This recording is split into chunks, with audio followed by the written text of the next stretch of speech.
हाँ जी स्टूडेंट्स, अपना नया चैप्टर है जैन धर्म के बारे में।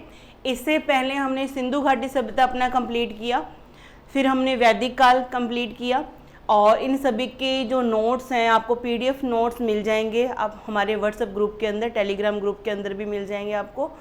तो एमसीक्यूज़ और वन लाइनर भी आपको मिलेंगे इस चीज़ के। आपका सारा का सारा जो डाटा होगा वो एग्ज़ाम ओरिएंटेड होगा, मतलब कि पूरा का पूरा एग्ज़ाम के ऊपर फोकस रख के आपको डाटा प्रोवाइड किया जाएगा और इससे बेस्ट क्लास आपको कहीं नहीं मिलने वाली है।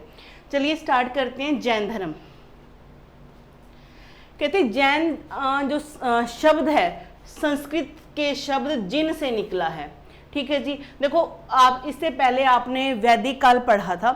वैदिक काल के बाद में काफ़ी सारे धर्म, नए नए धर्म बन के आ रहे थे, क्योंकि जो ब्राह्मण थे ना वो हिंदू धर्म की कठोरता से मतलब कि कठोर हो गया था। हिंदू धर्म को अपनाना आम आदमी की तो बस की बात ही नहीं थी। ब्राह्मण भ्रष्ट हो चुके थे, बहुत महंगा इनके कर्म कांड थे, तो लोग और तरह के नए धर्मों की तरफ लोगों का रुझान बढ़ गया था। लगभग 72 के करीब नए धर्म इस टाइम पे आए थे, जिसमें से मुख्य हमारे यहाँ पे हम पढ़ते हैं जो अपने एग्जाम के लिए जैन धर्म और बुद्ध धर्म के बारे में पढ़ते हैं। तो जैन धर्म का जो शब्द है ना, जो जैन, वो किस भाषा का शब्द है? संस्कृत भाषा का। कौन सी भाषा का शब्द है? संस्कृत भाषा का ये शब्द है, जिसका अर्थ क्या है? विजेता। विजेता, जिसका अर्थ क्या है? विजेता। मतलब कि अपने इच्छाओं से, अपने इन कर्म कांडों से ऊपर उठ के सोचना है, विजेता बनना है और इन संसारिक चीजों से बाहर निकलना है। जैन धर्म का मुख्य केंद्र बिंदु क्या था? अहिंसा। इन्होंने क्या बोला? इनका एक ही सेंट्रल पॉइंट था कि अहिंसा नहीं करनी, जाने में अनजाने में आपने अहिंसा नहीं करनी, हिंसा नहीं करनी, सॉरी। आपने किसी भी कीड़ी को भी, पक्षी को, पशु को, किसी को भी दुख नहीं पहुंचाना। इनका अहिंसा केंद्र बिंदु था। अहिंसा को आपने क्या करना है? अपनाना है, हिंसा नहीं करनी। करेक्ट कर लेना। हाँ जी, इस धर्म के संस्थापक कौन थे? ऋषभ देव थे जी। जो जैन धर्म चलाया था, किसने चलाया था? शुरुआत किसने की थी? ऋषभ देव ने। इनके जो ये प्रवर्तक होते ना, जो लीड करते इस धर्म को, उनको बोलते हैं तीर्थंकर। ये 24 हुए हैं। 24 में से जो लास्ट वाले जो महावीर स्वामी 24 नंबर पे जो आते हैं वो वास्तविक संस्थापक माने जाते हैं, क्योंकि इन्होंने इसको, इस धर्म को क्या है, काफ़ी रूप से फैलाया था और एक रेगुलेट किया था, अच्छी तरह से इसके रूल वगैरह चलाए थे। कहते हैं जैन धर्म के प्रवर्तक को तीर्थंकर कहा जाता है। ठीक है जी। तीर्थंकर का क्या अर्थ होता है? दुखों से परे, संसार रूपी सागर को पार करने वाला, संसार रूपी सागर को पार करने वाला। ठीक है जी। क्या कहलाता है? दुखों से परे दुखों से परे रहने वाला क्या कहलाता है? तीर्थंकर। ना दुख में दुखी, ना सुख में सुखी, बिल्कुल शांत। ऋषभ देव जैन धर्म के पहले तीर्थंकर थे, ये हमारा हो चुका है। और जैन धर्म के 24वें तीर्थंकर एवं अंतिम तीर्थंकर ये कौन से थे जी? अंतिम थे। महावीर स्वामी जो 24 में थे, ये अंतिम तीर्थंकर थे, इन्हें जैन धर्म का वास्तविक संस्थापक कहते हैं। किसे वास्तविक संस्थापक कहते हैं? किसे कहते हैं जी? महावीर स्वामी को। देखो दो तरह से क्वेश्चन आएगा आपको। जैन धर्म के संस्थापक थे ऋषभ देव, जिन्हें आदिनाथ भी बोला जाता है ना, आपने ध्यान में रखना है। जब वास्तविक संस्थापक पूछेंगे तो आपने क्या बताना है? महावीर स्वामी। आगे बढ़ते हैं। चलो जी, वास्तविक संस्थापक हो गए हमारे महावीर स्वामी। इनकी हमने डिटेल याद करनी है, क्योंकि काफी बार क्वेश्चन आते हैं यहाँ से, यही क्वेश्चन बन के आते हैं। देखिए इनके पिता कौन थे जी? इनके पिता का नाम सिद्धार्थ था। क्या नाम था जी? सिद्धार्थ था, जो जात्रक कुल के राजा थे। महावीर स्वामी एक राजकुमार थे, राजा के पुत्र थे। ठीक है जी। जात्रक कुल के इनके पिता क्या थे? राजा थे। इनकी माता का नाम क्या था? त्रिशला। क्या नाम था? त्रिशला, जो लिच्छवी नरेश चेटक, यहाँ पे आएगा चेटक, चेटक की क्या थी? बहन थी। माता भी क्या थी? अच्छे उससे थी, है ना। और इनका अगर कुल पूछे कि महावीर स्वामी का कुल कौन सा हुआ, जो पिता का कुल हुआ वही इनका कुल हुआ जात्रक। जात्रक कुल। इनके भाई का नाम क्या था जी? नंदीवर्मन। इनके भाई का नाम क्या था? नंदीवर्मन था। ठीक है जी। इनके बचपन का नाम पूछा जाता है वर्धमान, ये गलत लिखा हुआ यहां पे, वर्धमान, ये आपने सही कर लेना है। इनका जन्म कब होता है जी? 540 बीसी में, ईसा पूर्व यानी बीसी, बिफोर क्राइस्ट होता है।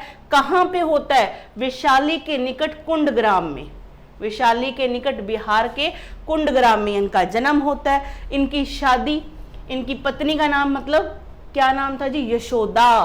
क्या नाम था जी इनकी पत्नी का नाम? यशोदा। ये आपने ध्यान में रखना है। आगे देखते हैं। इनकी एक बेटी होती है जिनका नाम क्या होता है? प्रियदर्शनी। प्रियदर्शनी या अनोजा भी जिसको बोला जाता है। दामाद कौन? जमाली। और यही इनके प्रथम क्या बनते हैं? शिष्य भी बनते हैं, इनको फॉलो करने वाले, फॉलोअर बनते हैं। इन्होंने गृह त्याग कब किया? कहते हैं 30 वर्ष की आयु में इन्होंने अपने बड़े भाई नंदीवर्मन से आज्ञा लेकर गृह त्याग किया था। जैन धर्म का एक रूल है, जब आपने जैन धर्म अपनाना है तो आपको अपने घर में किसी बड़े से क्या है? अनुमति लेकर आना होता है। तो इन्होंने जब जैन धर्म में जाना था तो इन्होंने किससे अपने गृह त्याग के लिए परमिशन किससे ली? किससे ली इन्होंने?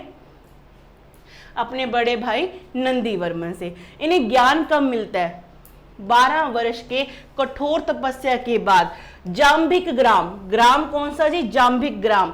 याद रखना है, कई बार आपसे क्वेश्चन पूछेंगे कि महावीर स्वामी को ज्ञान की प्राप्ति कहाँ हुई?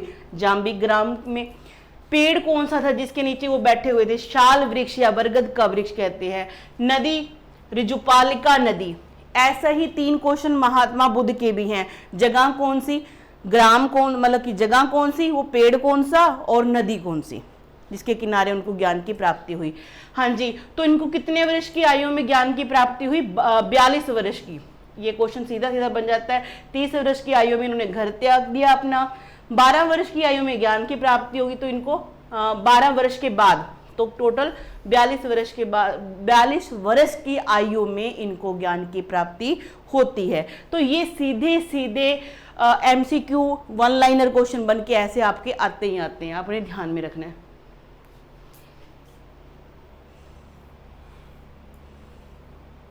हाँ जी, ज्ञान प्राप्ति के बाद इन्हें क्या कहा गया? क्या कहा जाता है? कैवलीन, जिन, निग्रोंथ, तीनों ही बोला गया। क्या कहा गया?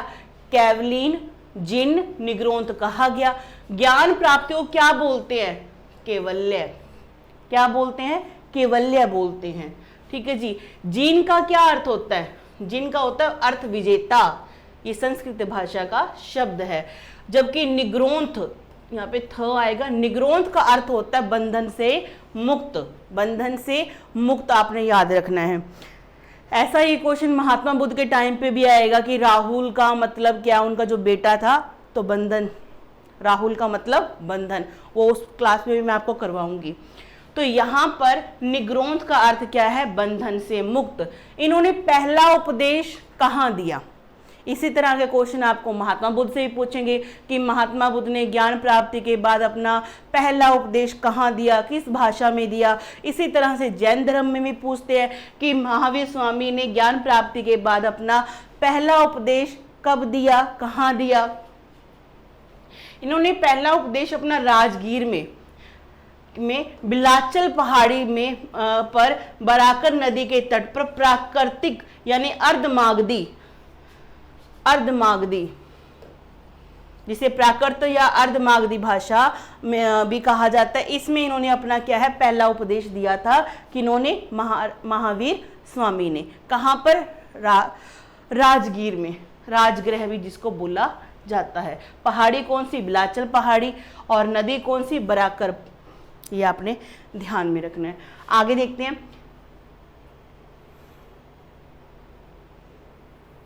पहला भिक्षु, भिक्षु मतलब पहला इनका अनुयायी, पहला अनुयायी कौन बना इनका, तो वो आपको बताना है।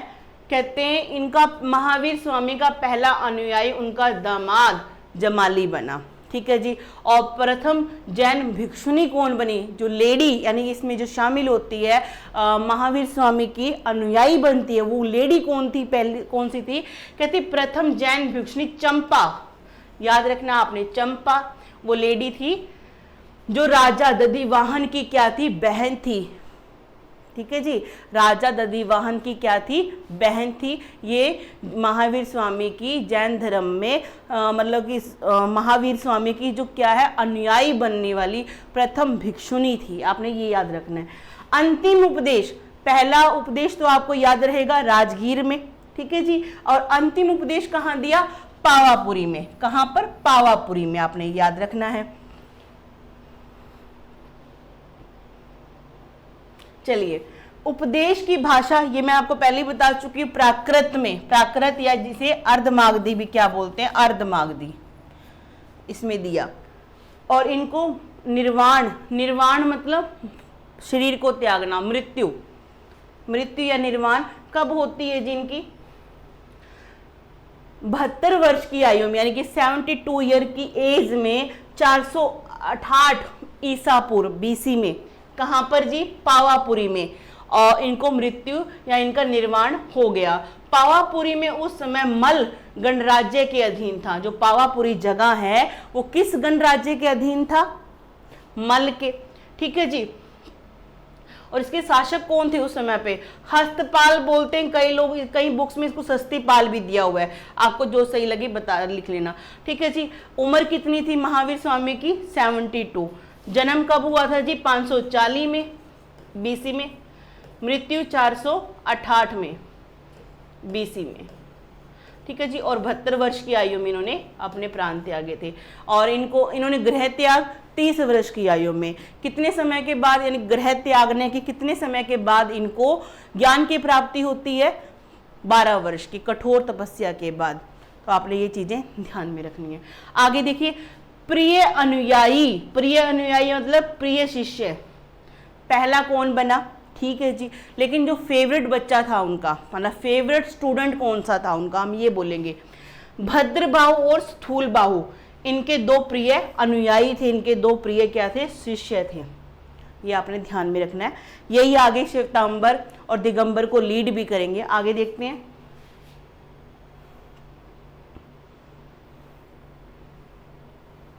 हाँ जी, जो जैन धर्म है उसके पंचायन धर्म, जैन धर्म के अंदर एक मतलब पार्ट है, पंचायन धर्म आपने अपनाना होता है। वो कौन से है ये देखिए जरा।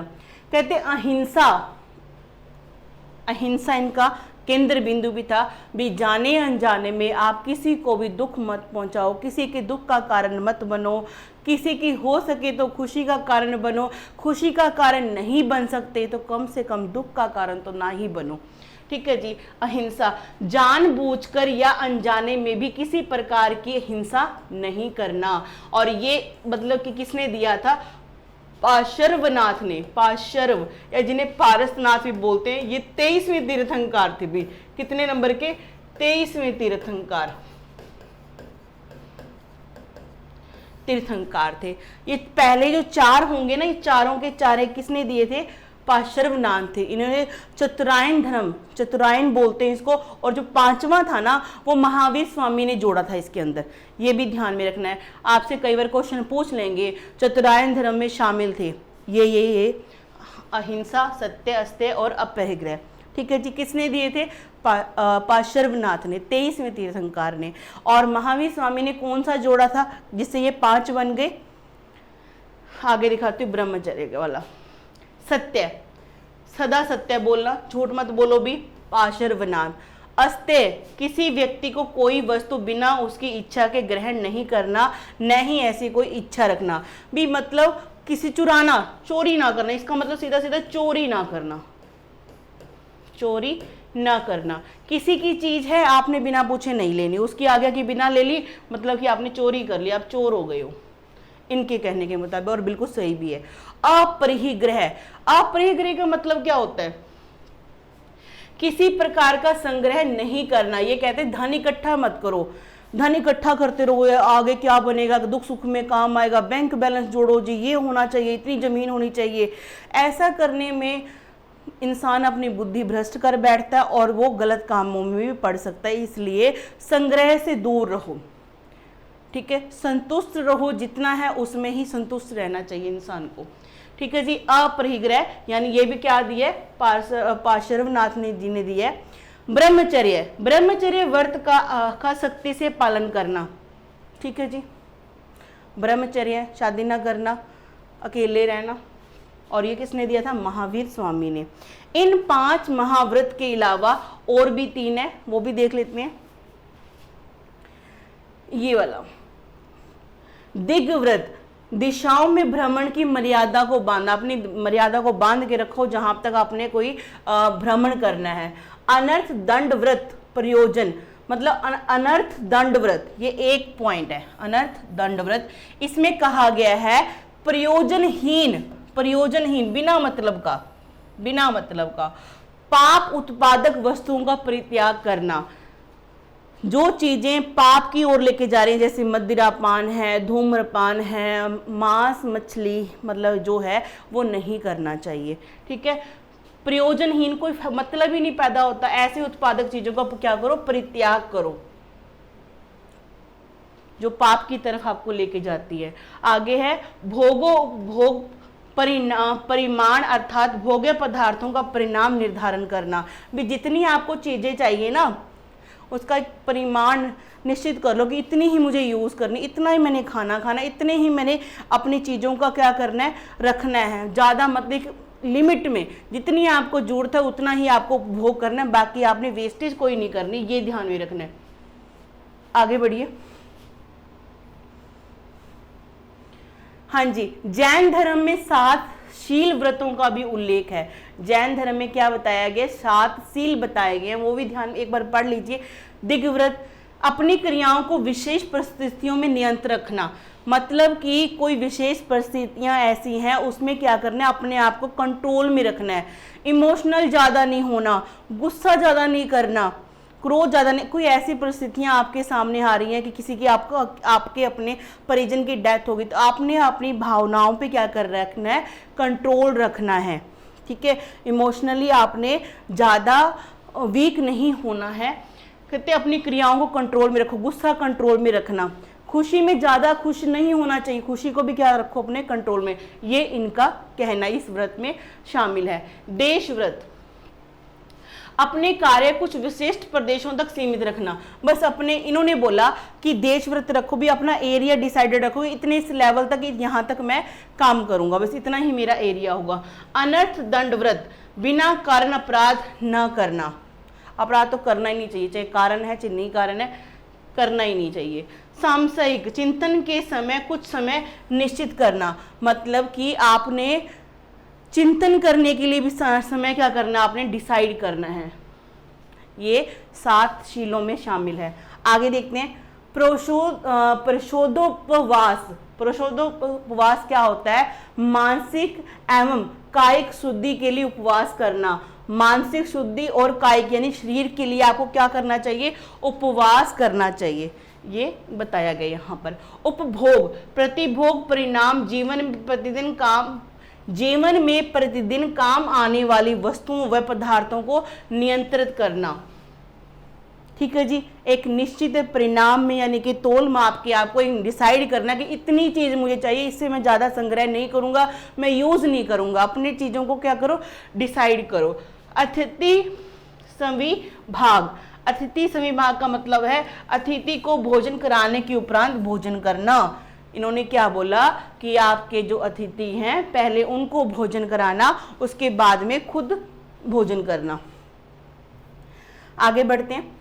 हाँ जी, तो ये कुछ अन्य तथ्य भी हैं जो आपके एमसीक्यू में, पेपर में, एग्जाम में आते हैं, वो पॉइंट्स आप ध्यान में रखोगे कौन कौन से। जैसे जैन धर्म के 23वें तीर्थंकर कौन थे जी, पार्श्वनाथ या पारसनाथ बोला जाता है।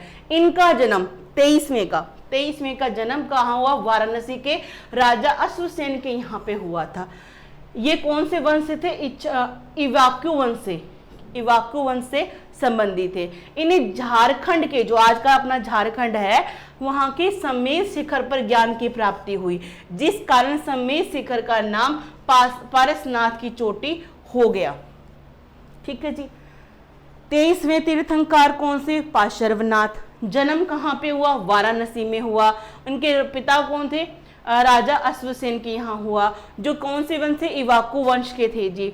और इन्हें झारखंड के समय शिखर पर ज्ञान की प्राप्ति हुई, जिस कारण क्या बोला जाता है समय शिखर को? पारसनाथ की चोटी भी बोला जाता है। ज्ञान प्राप्ति के बाद इन्होंने चतुरायन धर्म दिया, मैंने जो ऊपर आपको करवाया अभी, जिसके 5 पॉइंट थे। 5वां ब्रह्मचर्य महावीर स्वामी ने जोड़ा, बाकी सारे के सारे चारों किसने बताए हैं? इन्होंने बताया पार्श्वनाथ में। महावीर स्वामी ने त्रिरत्न दिए। महावीर स्वामी 24वें तीर्थंकर, 24वें वाले ने याद में रखना, 24वें तीर्थंकर इन्होंने दिए थे। कौन से? त्रिरत्न दिए थे। त्रिरत्न का मतलब यहां पे क्या है? देखो जरा, right knowledge, right knowledge, right belief या फेथ भी बोला जाता है, राइट एक्शन, कि आपका जो नॉलेज है वो राइट होनी चाहिए, गलत नॉलेज नहीं होनी चाहिए आपके पास में, नहीं तो भटक जाओगे। जो राइट बिलीफ, जिस पे आप बिलीव कर रहे हो वो राइट होना चाहिए। ठीक है जी। इसको शॉर्ट फॉर्म में मेरे स्टूडेंट KFC बोलते हैं, KFC। ठीक है जी। राइट KFC बोलते हैं। आप कर लेना इसको, जो भी करना है आप ट्रिक से याद करो, जैसे मर्जी याद करो, याद कर लेना कि राइट नॉलेज, राइट बिलीफ या फेथ, राइट आचरण, या इसको आचरण यानी इसको करेक्टर भी बोलते हैं इंग्लिश में, ये वो इस तरह से कोरिलेट करते हैं इसको, राइट करेक्टर। ठीक है जी। आचरण मतलब करेक्टर। तो आपको सिर्फ याद करना है, इसलिए ट्रिक बता रही हूँ। आगे देखिए, यहां ध्यान दीजिए। कहते महावीर, भगवान महावीर ने ज्ञान प्राप्ति के बाद अपने मतों के प्रचार प्रसार के लिए एक संघ की स्थापना की। ठीक है जी। क्या किया? महावीर स्वामी ने अब ज्ञान प्राप्ति के बाद अपने मतों का प्रचार प्रसार के लिए संघ बनाया। महावीर स्वामी ने ईश्वर के अस्तित्व को नहीं माना। ये बहुत इंपॉर्टेंट लाइन है, आपने ऐसे रखना है, किसे नहीं माना और किसे माना? ईश्वर के अस्तित्व को नहीं माना। ठीक है जी। मूर्ति पूजा को नहीं माना, मूर्ति पूजा को नहीं माना। इन्हें अनीश्वरवादी कहते हैं, क्योंकि ईश्वर में इनका कोई विश्वास नहीं था। अनीश्वरवादी कहा जाता है किसे? महावीर स्वामी को। ठीक है जी। इन्होंने पुनर्जन्म को माना। इस तरह से आप जब लिखोगे तो पुनर्जन्म को माना इन्होंने। ठीक है जी। और पुनर्जन्म का सबसे बड़ा कारण किसका? आत्मा का, यानी कि आत्मा में विश्वास था। हाँ जी, आत्मा में इनको विश्वास था। इन्होंने क्या कहा? इन्होंने पुनर्जन्म को माना और पुनर्जन्म का सबसे बड़ा कारण आत्मा को बताया। आत्मा को सताने के लिए इन्होंने कहा, मोक्ष प्राप्ति के बाद इन्होंने क्या किया? आत्मा को सताने के लिए कहा, भी आत्मा को जितना सताओगे पुनर्जन्म से छुटकारा मिल जाएगा। यानी कि इन्होंने क्या, किसकी बात की? मोक्ष की बात की है। ठीक है जी। मोक्ष के, मुक्ति का कारण यही होगा आपका।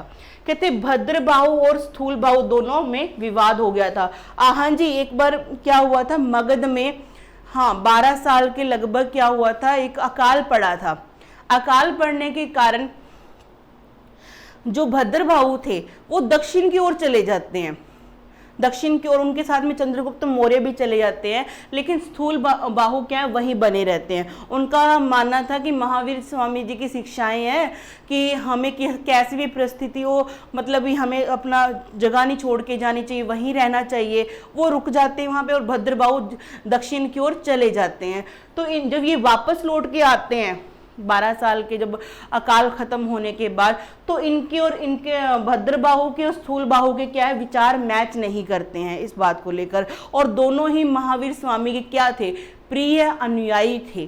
ठीक है जी। और दोनों के बीच में क्या हो गया, मतभेद हो जाता है।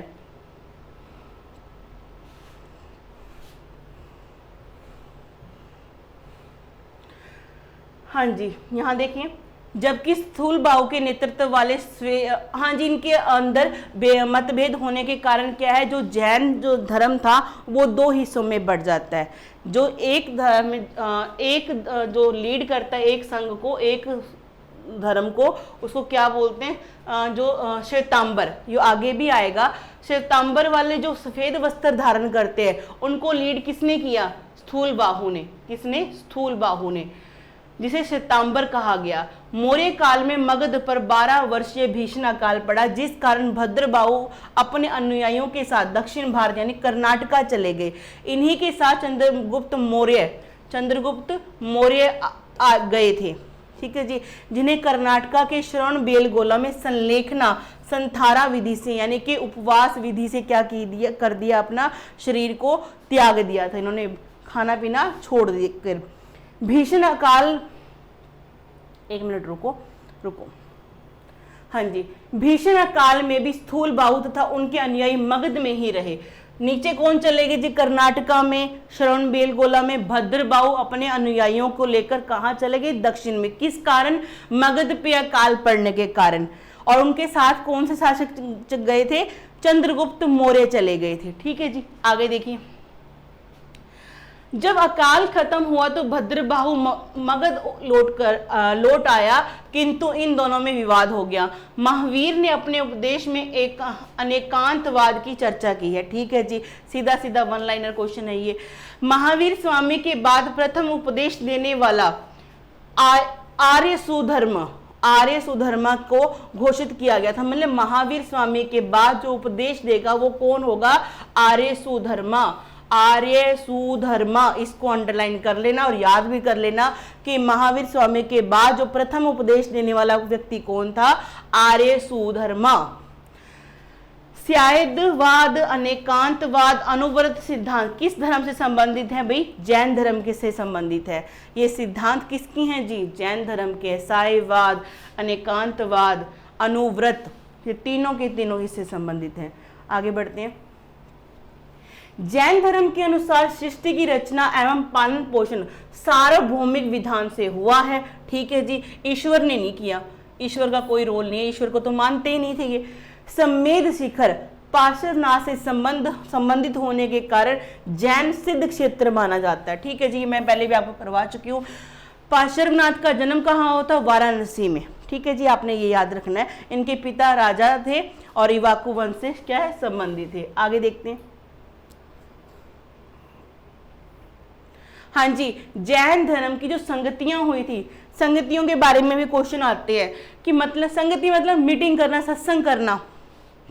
बड़े लेवल पे जितने भी जैन धर्म को मानने वाले थे वो क्या करेंगे, एक जगह पे इकट्ठे होके महावीर जी के उपदेशों के बारे में चर्चा करेंगे, इकट्ठे होकर योजनाएं बनाएंगे, कैसे धर्म को आगे फैलाया जाए, कैसे इकट्ठा रखा जाए लोगों को, कैसे जोड़ के रखा जाए लोगों को। तो ये संगति होती है, सत्संग कह लो, इकट्ठे होना, मीटिंग कह लो, जो भी आपने कहना है। ईयर याद रखना है, स्थान कौन सा था और उसकी अध्यक्षता किसने की थी, और उसमें कोई अगर इंपॉर्टेंट काम हुआ तो वो भी याद रखना है। तो पहली जैन संगति 300 ईसा पूर्व, ठीक है जी, कहां पर, पाटलिपुत्र में, जो आज का क्या है, पटना है। आज का क्या है ये, पटना। और इसकी अध्यक्षता किसने की, अध्यक्षता किसने की थी जी, स्थूलबाहु ने। ये अपना आ गया स्थान, एक बार मैं लिख ही देती हूं इसको।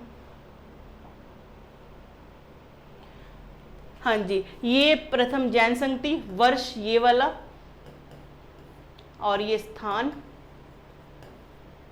और अध्यक्षता और कार्य, इसमें क्या काम हुआ। तो इस तरह से आपने डिवाइड करके अपना, 2 ही हुई थी, ज़्यादा मतलब कि आपको इसमें भूलने का कुछ है नहीं सवाल। वैसे पहली जैन संगति 300 ईसा पूर्व, कहाँ पे, पाटलिपुत्र, जिसका आज का जो आधुनिक क्या है, पटना नाम है, ठीक है जी। कौन इसके अध्यक्ष बनते हैं, स्थूलबाहु। और भद्रबाहु ने यहाँ संभूति विजय के साथ मिलकर क्या किया, 12 अंग नामक पुस्तक की रचना की। जो जैन साहित्य है जिसे आगम बोला जाता है, जैन साहित्य को क्या बोलते हैं, आगम बोलते हैं। उसमें 12 अंग, ये एक पुस्तक है, 12 अंग, इसकी रचना किसने की? भद्रबाहु ने। किसके साथ मिलके? संभूति विजय के साथ मिलके। कौन सी जैन संगति में? पहली जैन संगति में। पहली जैन संगति हुई कब? 300 ईसा पूर्व। कहां पे हुई? पटना में, पाटलिपुत्र में। और अध्यक्षता किसने की? स्थूलबाहु ने की।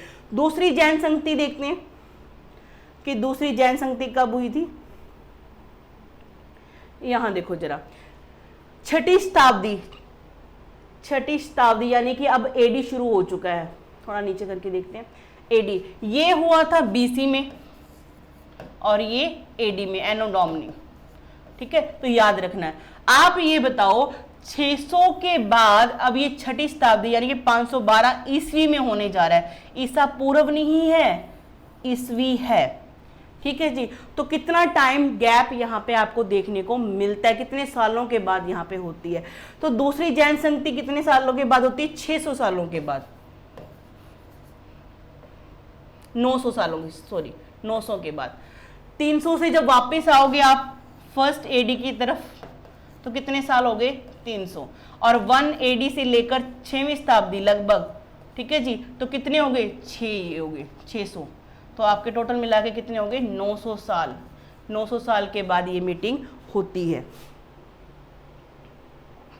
चलिए, द्वितीय संगति 512 ईस्वी में गुजरात के वल्लभी में, आज का जो गुजरात है यहाँ के वल्लभी में ये मीटिंग होती है। और इसके अध्यक्षता कौन करता है? देवाधीश रमन ने की। और इसमें रचना किसकी होती है? 12 उपांग की, 12 उपांग पुस्तक की रचना यहाँ पे की जाती है। यहाँ पे किसकी जाती है? 12 अंग की, यहाँ पे 12 उपांग की जाती है रचना। ध्यान में रखना है। आगे बढ़ते हैं। हाँ जी, ये आ गया आपका जैन धर्म के जो 2 संप्रदाय थे। जैन धर्म के 2 संप्रदायों में ये बट गया था। जैन धर्म के संप्रदायों के अंदर डिफरेंस क्या था ये हमें देखना है। सबसे पहले इधर देखो, शिवतांबर। याद करो, जैन महावीर स्वामी के 2 प्रिय शिष्य कौन थे? अनुयायी कौन थे? स्थूलबाहु और भद्रबाहु। इन दोनों के बीच में क्या हो गया? मतभेद हो गया। ठीक है जी, मतभेद हो गया। कब हुआ? मतलब कि जब मगध में 12 साल के लिए अकाल पड़ जाता है तो भद्रबाहु नीचे की तरफ कर्नाटका के श्रवणबेलगोला में चले जाते हैं। तो वापस आते, दोनों के विचार क्या है? मैच नहीं करते, दोनों क्या है? अलग अलग संप्रदाय बना लेते हैं। अब इनकी खासियत क्या थी? जो स्थूल भद्र थे ना, इन्होंने शिवतांबर जो सफेद कपड़े धारण करते हैं, ठीक है, इसे स्थूलबाहु ने प्रारंभ किया। किसे? शिवतांबर को। दिगंबर इसे भद्रबाहु ने प्रारंभ किया। ये सफेद वस्त्र पहनते थे और ये निर्वस्त्र रहते थे, नंगे रहते थे। इन्होंने क्या बोला? महिलाओं को मोक्ष मिलता है। ठीक है जी, और इन्होंने क्या बोला कि महिलाओं को मोक्ष नहीं मिलता। इन्होंने क्या, जो 24 तीर्थंकर थे ना, उसमें से 19वें नंबर पे मल्लीनाथ, मैं आगे भी आपको करवाऊंगी, मल्लीनाथ थे। इनके अनुसार, स्थूलबाहु के अनुसार जो मल्लीनाथ थे ना, वो कौन थी? महिला थी। और इनके अनुसार 19वें तीर्थंकर मल्लीनाथ क्या थे? पुरुष थे। क्या थे भाई? पुरुष थे।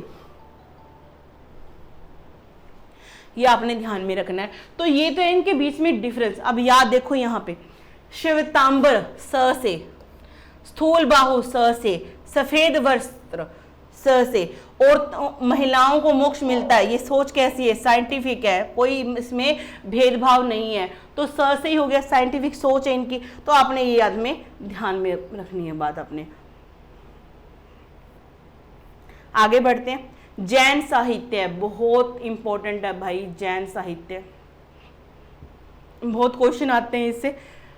कहते जैन साहित्य, यहाँ पे जैव लिखा, जैन कर लेना। जैन साहित्य को आगम कहा जाता है। इसमें 12 अंग, 12 उपअंग, 10 प्रकीर्ण, 6 छेद सूत्र, 4 मूल सूत्र, 1 नंदी सूत्र, 1 अनुयोगदार ये शामिल है। ये है जैन साहित्य की पुस्तकें। ठीक है जी। महावीर स्वामी की दिए गए उपदेशों को 14 पूर्वी नामक क्या है? पुस्तक में रखा गया है, जो जैन धर्म की सबसे प्राचीन पुस्तक है। ये बहुत इंपॉर्टेंट, अभी कई बार क्वेश्चन आया हुआ है इससे। जैन धर्म के जो महावीर स्वामी हैं उनके उपदेशों को किस पुस्तक में रखा गया है, किस पुस्तक में उनके उपदेश लिखे हुए हैं, या सीधा ऐसे बोलेंगे 14 पूर्वी नामक पुस्तक संबंधित है किससे, महावीर स्वामी के उपदेशों से संबंधित है।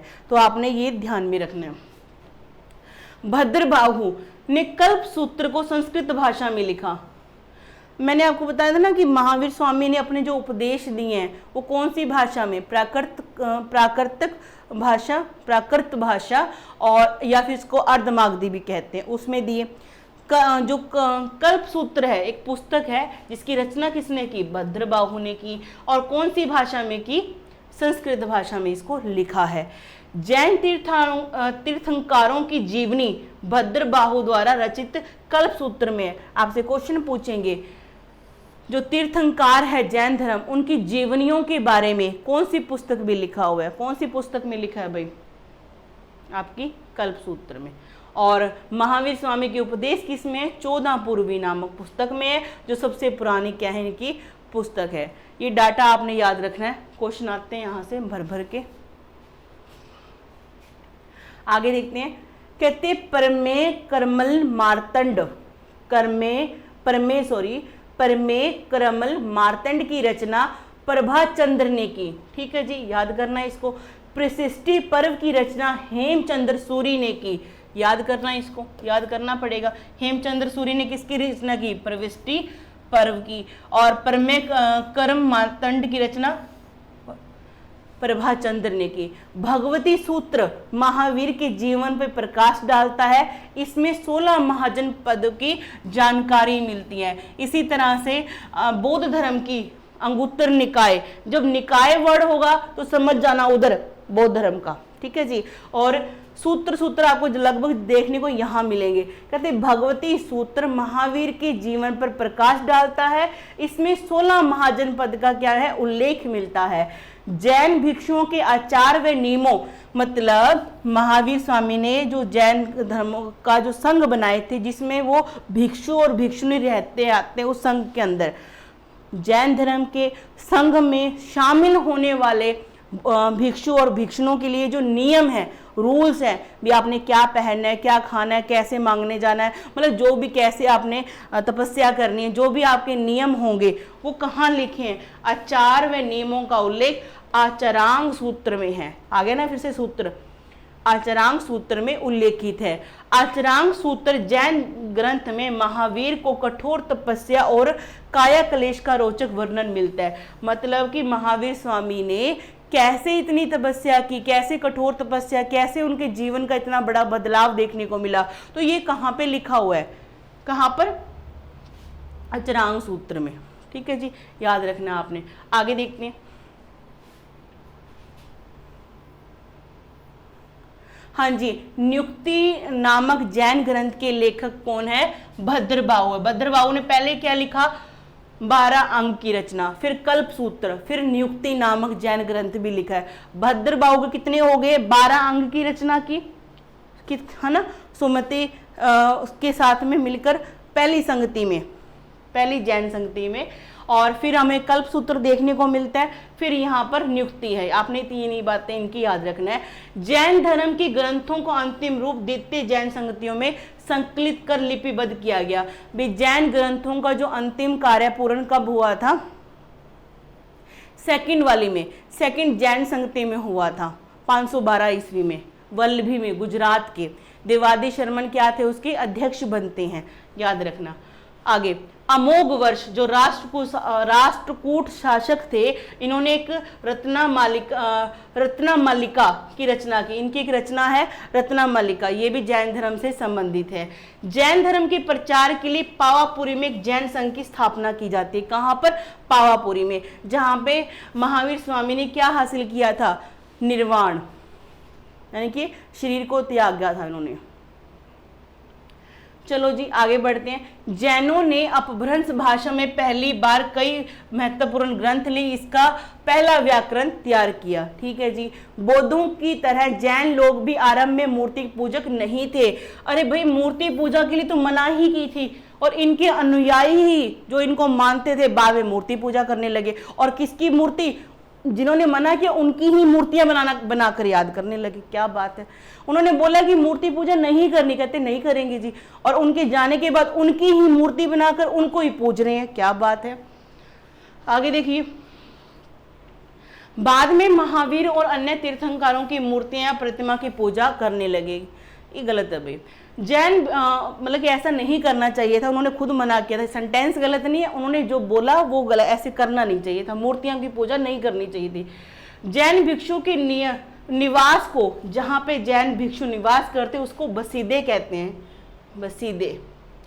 बसीदे कहा गया है। प्रथम जैन संगति में आजीवक नामक एक नए संप्रदाय का स्थापना मोखलीपुत गोशाल ने की थी। ये भी इंपॉर्टेंट क्वेश्चन है, ठीक है जी। प्रथम जैन संगति में आजीवक नामक एक नए संप्रदाय की स्थापना कौन करता है? मोखलीपुत गोशाल करता है। ये भी जैन धर्म से संबंधित है। अशोक के जो पिता थे ना बिंदुसार, वो किसको मानते थे? आजीवक संप्रदाय। चंद्रगुप्त मौर्य, जिसने मौर्य वंश की स्थापना की थी ना, वो मानता था जी जैन धर्म को।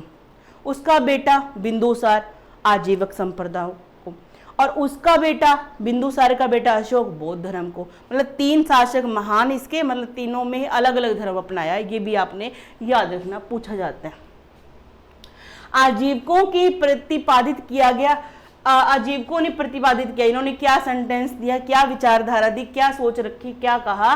कहते आजीवकों ने प्रतिपादित किया कि भाग्य ही सब कुछ निर्धारित करता है। ये कहते हैं भाग्य सब कुछ निर्धारित करता है। आपके भाग्य में नौकरी है, आपके भाग्य में ये है, आपके भाग्य में कष्ट है, आपके भाग्य में जो भी है, मतलब भाग्य ही निर्धारित कर। ये किसका कहना? महावीर स्वामी का कहना नहीं है, ये किसका? आजीवक संप्रदाय, ठीक है जी। और इसकी स्थापना किसने? मोखलीपुत गोशाल ने की थी। ये भी याद रखना है। आगे है, मनुष्य असमर्थ होता है, मतलब भाग्य ही सब कुछ होता है और मनुष्य क्या है? असमर्थ होता है। जैन धर्म मुख्यतः किस वर्ग तक सीमित रहा था जी? व्यापारी वर्ग तक। ये क्वेश्चन था एक तरह से कि जैन धर्म को मानना किसने ज्यादातर जो इसको फॉलो किया वो व्यापारी लोग थे, क्योंकि जैन धर्म ने क्या बोला? हिंसा की तरफ, हिंसा नहीं करनी, अहिंसा को अपनाना है। आप ये बताइए, उन्होंने बोला कि जाने अनजाने में आपने किसी को मौत नहीं करनी, किसको मारना नहीं, कष्ट नहीं पहुंचाना। अब जो किसान लोग हैं वो चाहे खेत जब हल जोतते हैं या खेती करते हैं, ट्रैक्टर चलाते हैं, तो ज़मीन में कितने कीड़े वगैरह होते हैं, है ना, और तो इनको कितने कीटनाशक भी छिड़कने पड़ते हैं। तो वो किसान लोग तो भाई नहीं हो पाए, ठीक है, ये मुश्किल हो गया उन लोगों के लिए। तो व्यापारी लोग जैसे हो गए, जो और कोई पेशा अपनाते थे जिनका ऐसे काम नहीं थे, तो वो क्या करेंगे? जैन धर्म को समर्थन दिया और बाकियों ने समर्थन नहीं दिया था।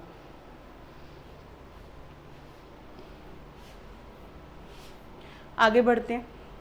हाँ, जैन धर्म का योगदान अब देख लेते हैं। जैन धर्म का क्या योगदान मिला, क्या कहा गया? जैन धर्म का योगदान क्या है? इतना मतलब ये धर्म चला, इतने तीर्थंकर हुए, इन्होंने अपने अपने साहित्य की रचना की, संगतियाँ हुई, इनका योगदान क्या है? कहते जैन धर्म ने वर्ण व्यवस्था और वैदिक कर्मकांड की बुराइयों को रोकने के लिए गंभीर प्रयास किया।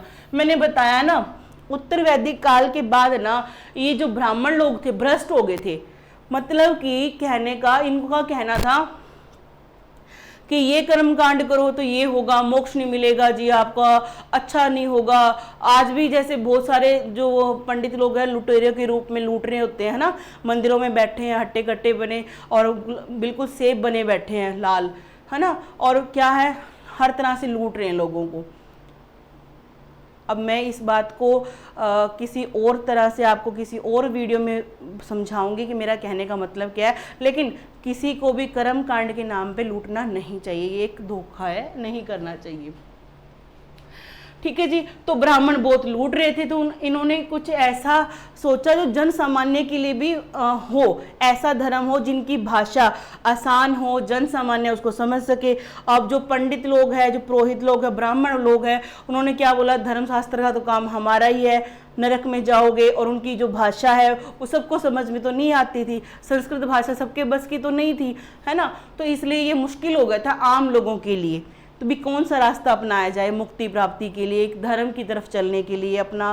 तो इन्होंने क्या किया, जैन धर्म ने वर्ण व्यवस्था, आपको ये भी पता है कि वर्ण व्यवस्था कितनी कठोर हो गई थी उत्तर वैदिक काल के बाद, कितनी कठोर थी। शूद्रों के साथ बहुत बुरा बर्ताव किया जाता था, उनको मतलब बोला जाता था कि तुम्हारा तो काम ही सेवा करना है, तुम्हारे लोग बच्चे तो आगे बढ़ ही नहीं सकते। उनको बहुत गंदा समझा जाता था, उनके साथ अछूतों जैसा व्यवहार होता था। जैनों ने मुख्यतः ब्राह्मणों द्वारा संपोषित संस्कृत भाषा का परित्याग कर दिया।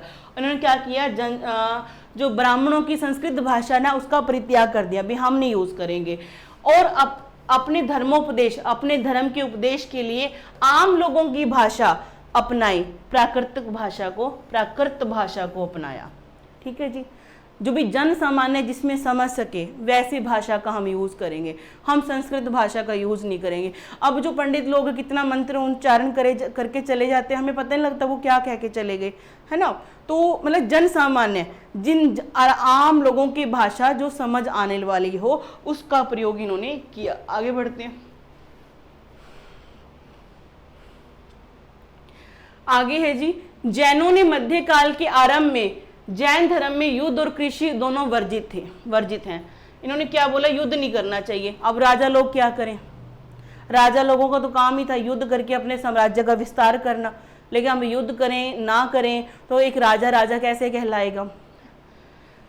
और कृषक लोग भी भाई अगर वो खेती नहीं करेंगे, कीड़ों को नहीं मारेंगे तो फसल कैसे उपजाएंगे। तो जैनों ने मध्यकाल के आरंभ में जैन धर्म में युद्ध और कृषि दोनों वर्जित किया, क्योंकि दोनों में जीवों के प्रति हिंसा होती थी। ठीक है जी, क्योंकि कीड़े वगैरह मरते थे, युद्ध में भी लोग मारे जाते थे, तो ऐसा नहीं करना, जानवर मारे जाते थे, ऐसा इनको पसंद नहीं था, ऐसा नहीं करना चाहिए। ये कहाँ लिखा है, जैन धर्म में लिखा है। वेदों के श्लोकों में ऋषभदेव और अरिष्टनेमी तीर्थंकरों का नामों का स्पष्ट उल्लेख हुआ है। कहाँ पर, वेदों के श्लोकों में किस किस का उल्लेख, ऋषभदेव का और अरिष्टनेमी तीर्थंकरों का क्या हुआ है, उल्लेख हुआ है। जैन परंपरा के अनुसार उमा स्वामी ऐसे आचार्य हुए हैं जो श्वेतांबर और दिगंबर दोनों को अनुयायियों को श्रेय दे हैं, वे दोनों को ही मानते हैं। कौन, उमा स्वामी जी। उमा स्वामी जी ने क्या किया, दोनों ही संप्रदायों को क्या किया, श्रेय दिया। ठीक है, अभी दोनों को ही मानते थे, दोनों की बात को ही उन्होंने क्या किया, माना था।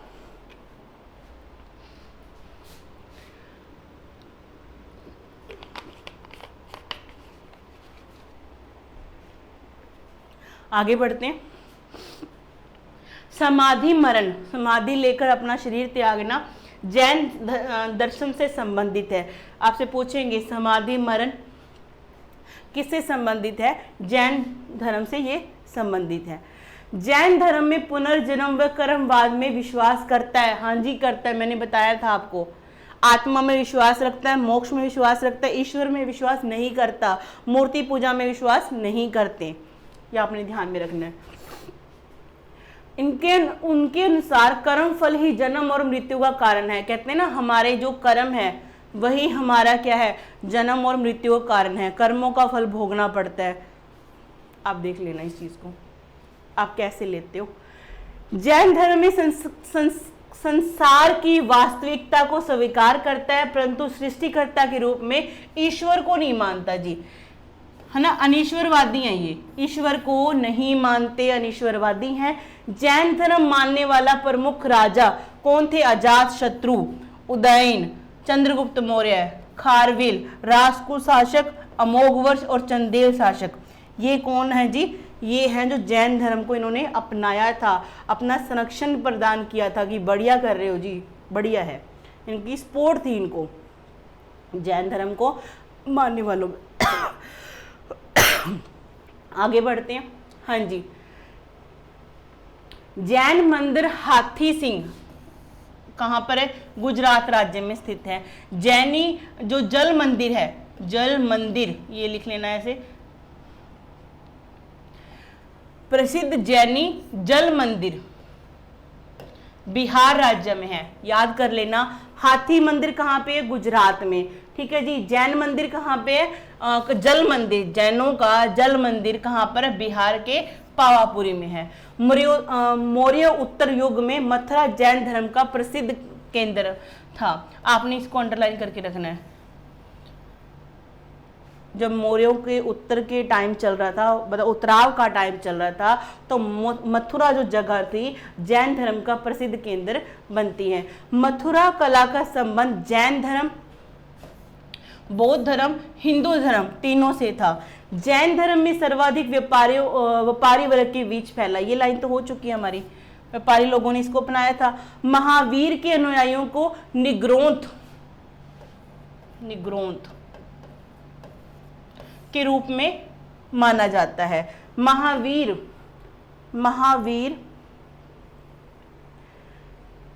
के मुख्य शिष्यों को गणधर कहा जाता है। क्या बोलते हैं जी? गणधर। इन्होंने एक संघ जो बनाया था ना, उसमें 11 इनके शिष्य थे। 11 शिष्यों को क्या बोला इन्होंने? गणधर। इन्होंने अपने मुख्य शिष्यों को क्या बोलते थे? गणधर बोलते थे। महावीर ने अपने जीवन काल में एक संघ बनाया जिसमें कितने अनुयायी थे? 11 अनुयायी शामिल थे, जिन्हें क्या बोलते हैं? गणधर कहा जाता है। महावीर के धार्मिक उपदेशों का संकलन पूर्वा नामक 14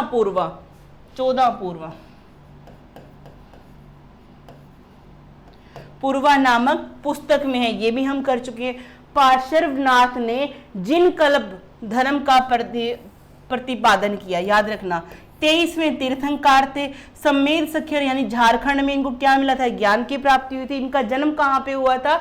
वाराणसी में, वाराणसी से ये थे। ठीक है जी। इन्होंने कौन सा एक धर्म का प्रतिपादन किया था? जिन कल्प।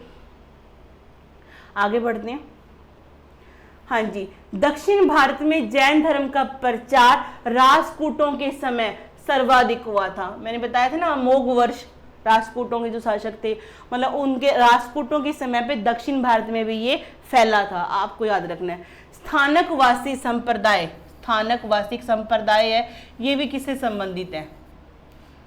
जैन मत से ही संबंधित है। मतलब कुछ कुछ विचारधाराओं को बदल के, कुछ नई ऐड करके, मतलब बेस जड़ वही रहेगी, थोड़ा सा चेंज करके या थोड़ा कुछ नया डाल के उसको एक नई शाखा बना ली जाती है, तो एक मत बन जाता है। मेन उसकी मूल जड़ वो कौन सी होती है? मतलब कि वही सेम धर्म, लेकिन कुछ बदलाव करके वो कुछ नया बना लेते हैं, नई विचारधारा ऐड कर लेते हैं, किसी पुराने को डिलीट कर देते हैं, तो वो एक नया मतलब कि मत बन जाता है। तो ये ऐसे ही एक स्थानकवासी संप्रदाय है, किससे संबंधित है? जैन धर्म से संबंधित है, जैन मत से संबंधित है।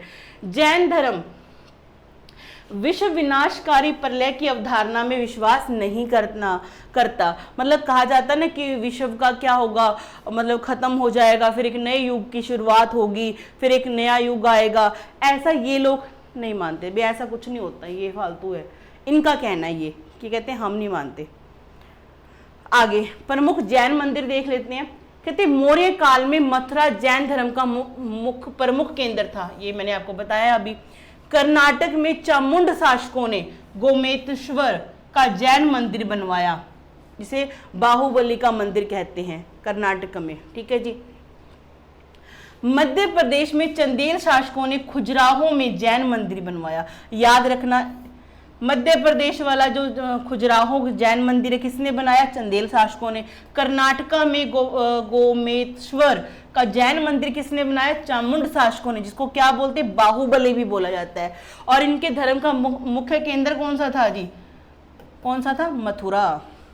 खजुराहो हिंदू और जैन धर्म का पवित्र स्थल है। जो खजुराहो है मध्य प्रदेश का, ये क्वेश्चन आया हुआ है। ठीक है जी। ये खजुराहो किस से धर्म से संबंधित है और कहाँ पर है? ठीक है जी, ये आपने बताना है। और इसकी स्थापना किस शासकों ने की? चंदेल शासकों ने। दोनों का, हिंदू धर्म का भी और जैन धर्म का भी क्या है? ये पवित्र स्थल है। जबकि अजंता किसका? बौद्ध, जैन और हिंदू तीनों का पवित्र स्थल है। याद रखना, अजंता तीनों का भी, अजंता तीनों का, अजंता ये तीनों का है। और जो अपना खजुराहो है ये किसके लिए? जैन और हिंदू के लिए, ये याद रखना। राजस्थान में माउंट आबू की पहाड़ी पर दिलवाड़ा का जैन मंदिर, ये भी बहुत फेमस है। ठीक है जी। किसने बनवाया था? विमल शाह के सामंत थे, सामंत मतलब अधिकारी थे, वस्तुपाल तथा तेजपाल ने बनाया था। ठीक है जी। किसके? विमल शाह के सामंत, कौन? वस्तुपाल और तेजपाल ने ये बनाया था। आगे देखते हैं। लेक्चर बड़ा हो जाएगा लेकिन कंप्लीट हो जाएगा आपका डाटा सारा इसके अंदर। यहाँ देखिए, प्रभासगिरी यूपी में है, जैन धर्म का तीर्थ स्थल है। ठीक है जी। बराबर की गुफाओं का उपयोग आजीवकों ने आश्रय गृह के रूप में किया।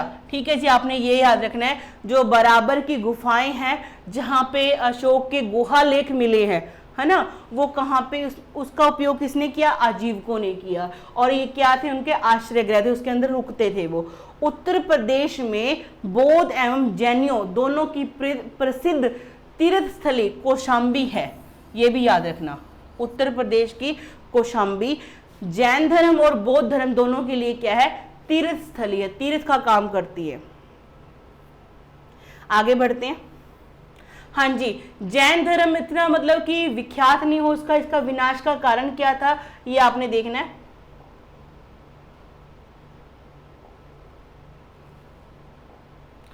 देखिए, एक तो इनकी भाषा कठिन भाषा थी। दूसरा कारण क्या है? इनके नियम बड़े कठोर थे बीजी। जाने अनजाने में अब चल रहे हैं, साइकिल पे जा रहे हैं या पैदल चल रहे हैं, कीड़ा कोई मर ही जाता है पाँव के नीचे, तो इन्होंने क्या बोला? ये पाप है, ऐसा नहीं करना। तो कोई भी इसको इतना आसानी से अपना नहीं सकेगा। महिलाओं का असम्मान, मतलब कि असम्मान मानता, मतलब कि अब वस्त्रहीन रहना, है ना, असभ्य लगता है। राजाओं का संरक्षण न प्राप्त होना, मतलब कि जैसे आपने देखा कि अशोक ने बौद्ध धर्म को फैलाने के लिए अपने महाधर्म महामात्र की मतलब कि बनाता है, अपने बेटा और बेटी को, महेंद्र संघमित्रा को दूर दूर प्रचार करने के लिए भेजता है, लेकिन यहाँ ऐसा फैलाव करने के लिए कोई मिला। इनका निर्वस्त्र रहना एक सभ्य समाज में अच्छा नहीं समझा जाता, निर्वस्त्र रहना, है ना। ब्रह्मचार्य रहना, शादी ना करना, अब हर कोई नहीं कंट्रोल कर पाएगा ऐसा, और अपने संसारिक इस जीवन को चलाने के लिए, वंश वृद्धि के लिए ब्रह्मचर्य यानी कि शादी तो उनको करनी होगी, तो ये कठिन हो जाता है कई चीज़ें मिलाकर। तो ये आपने ध्यान में रखना है कि इन कारण से ये क्या है, आगे नहीं बढ़ पाया था। आगे देखते हैं। इनकी दो विधियां याद रखनी है अभी। संथारा प्रथा जिसपे अब कानूनी रोक लग चुकी है, वो क्या है? देखो जरा ध्यान से। संथारा प्रथा के अंतर्गत जब किसी व्यक्ति को लगता है कि वह मृत्यु के निकट है, तो वह एकांतवास ग्रहण कर लेता है और अन्न जल त्याग देता है और मौन व्रत धारण कर लेता है। इसके बाद वह किसी भी दिन अपनी देह को क्या कर देगा? त्याग देगा। आगे देखते हैं। ये आपने याद रखना, संथारा। और संलेखना विधि क्या होती है? उपवास द्वारा प्राण त्याग के संदर्भ में आया, मतलब उपवास के द्वारा क्या कर देना? शरीर को त्याग देना है। उपवास करके भूखे रहना, बस लेट गए, कुछ नहीं खाना, कुछ नहीं बोलना, अपना शरीर त्याग देना। संलेखना विधि से किसने 298 BC में अपने प्राण त्यागे थे? किसने? चंद्रगुप्त मौर्य ने, कर्नाटका में, है ना। तो आपने श्रवणबेलगोला में आपने ये ध्यान में रखना है। आगे बढ़ते हैं। हाँ जी, तो मैं ये आपको इसलिए करवा रही हूँ क्योंकि कई बार क्या है, क्वेश्चन बड़े डीप लेवल से पूछे जाते हैं। मेरे से साथ भी एक बार एग्जाम में ऐसा हुआ था कि मैं ऋषभदेव आदिनाथ जी के बारे में और 23वें तीर्थंकर पार्श्वनाथ जी के बारे में और महावीर स्वामी के बारे में सारा कुछ पढ़ के गई थी, लेकिन एग्जाम में पूछ लिया किसके बारे में? तीसरे के बारे में, संभवनाथ जी की। शायद ये पिक्चर ब्लर हो रही है, आप देख पाओगे इसको। ये भी याद रखना है जी, इनके सिंबल क्या थे ये आपने देखने हैं। और पहले थे जी मतलब ऋषभदेव, ठीक है जी, इनका सिंबल क्या है? बैल। दूसरे अजीतनाथ, हाथी इनका सिंबल है। संभवनाथ जी, घोड़ा इनका सिंबल है। अभिनंदन जी और बंदर इनका है। आपको ट्रिक बनाओ या कुछ भी बनाओ याद करना है क्योंकि पूछा जाता है भाई। सुमितिनाथ चकवा एक पंछी होता है। पद्म प्रभु कमल का फूल, ठीक है जी। और सुपार्श्वनाथ जी साथिया, स्वास्तिक जो चिन्ह होता है उसे बोलते हैं। ये इनका ये था। चंद्र प्रभु, चंद्रमा इनका चिन्ह है। क्या है इनका? चंद्रमा इनका चिन्ह है। सुविधिनाथ 9th नंबर पे थे जी, इनका है मगरमच्छ, ठीक है जी। शीतलनाथ जी कल्प वृक्ष यानी बरगद का पेड़, बरगद का पेड़। अब ये बताइए, बरगद के पेड़ के नीचे बैठोगे तो आपको क्या मिलेगी? गर्मी में शीतलता मिलेगी। आप इस तरह से कुछ चीज़ों को कोरिलेट करके आपने किसी भी तरीके से इसको याद जरूर करना है। आगे देखिए, श्रेयनाथ जी, गैंडा इनका क्या है, चिन्ह है। वसु पूज्य, भैंसा इनका चिन्ह है। विमलनाथ जी, शुकर, ये भी एक जानवर का नाम है। अनंतनाथ जी, सेही, एक छोटा सा जीव होता है खरगोश की तरह छोटा, सेही बोलते हैं उसको। शांतिनाथ जी, हिरन, ये एक छूट गया। धर्मनाथ जी, वज्रदंड, वज्रदंड याद रखना, जो वो हनुमान जी के पास होता है ना ऐसे वैसे वाला वज्रदंड। और शांतिनाथ जी के पास क्या है, हिरन का इनका चिन्ह है। कुंथुनाथ, बकरा इनका चिन्ह है। अर्हनाथ जी, मछली इनका चिन्ह है। मल्लीनाथ जी, आ गया ना मल्लीनाथ जी, जिसको श्वेतांबर लोग क्या बोलते हैं कि वो महिला थी, और दिगंबर वाले क्या बोलते हैं कि वो पुरुष थे। मल्लीनाथ जी का क्या है चिन्ह, कलश, कलश है जी इनका। मनुसुव्रत जी, इनका कछुआ। नेमिनाथ जी का नील कमल, ठीक है जी। कमल एक पहले भी आया था, नील कमल, इनका क्या है, नीला कमल है। और इनसे जो पहले कमल यहाँ पद्म 6 नंबर पे पद्म प्रभु जी का लाल कमल था, ठीक है जी। आगे देखते हैं, अरिष्टनेमी जी, अरिष्टनेमी जी का नाम कहाँ पे, वेदों के श्लोक में भी आया है। एक ऋषभनाथ जी का, ऋषभ देव जी का, और इनका अरिष्टनेमी जो 22वें नंबर पे थे, इनका क्या है, शंख है। शंख बजाते ना जो धार्मिक कार्यों में जो हिंदू लोगों के द्वारा किया जाता है, ये है। पार्श्वनाथ, सांप, पार्श्वनाथ का सांप। और महावीर स्वामी जी का सिंह है, होता है, सिंह मतलब शेर। ये आपने याद रखना है। आज का वीडियो काफ़ी लंबा हो जाएगा, लेकिन डाटा आपका सारा क्लियर हो जाएगा। और इसका आपको पीडीएफ नोट हमारे पीडीएफ जो इसके हैं व्हाट्सएप ग्रुप पे और टेलीग्राम ग्रुप पे मिल जाएंगे। आज के लिए बस इतना ही।